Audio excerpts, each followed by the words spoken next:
And now we are going to be pulling the same print, but with the use of a spoon as opposed to the caster wheel. So I have another inked plate here and my registration sheet. I have a pre-dampened piece of the 300 series Strathmore paper. I'm going to line it up again with the corners. Drop it.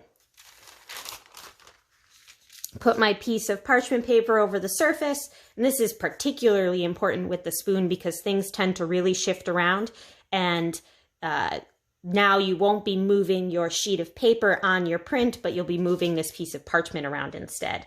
And we're going to be doing the same movements that we did with the caster wheel. So you want to use your spoon in a vertical position all the way across your plate, horizontally all the way across your plate, and then both diagonals as well. For the exact same reasons, we want to make sure that we press down on the plate fully. And I'm really applying a good deal of force downwards because you want to push all of those flexible pieces of fiber now into the line work that you've engraved into your piece. If you have a light touch or your paper is dry, this paper isn't going to force itself down into those engraved marks, and then you'll run the risk of not catching any or very little of your work.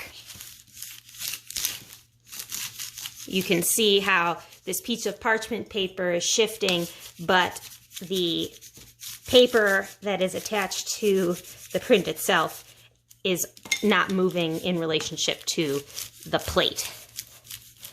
All right, I've worked both sides. Now what we want to do is lift, and you can again see this really distinct plate edge. That means I've worked the whole of the plate. I do have a little bit of a shift, but what that is that the paper, my printing paper, and the plate have moved on my registration sheet, but together because I was holding it down the whole time. So don't worry too much about that.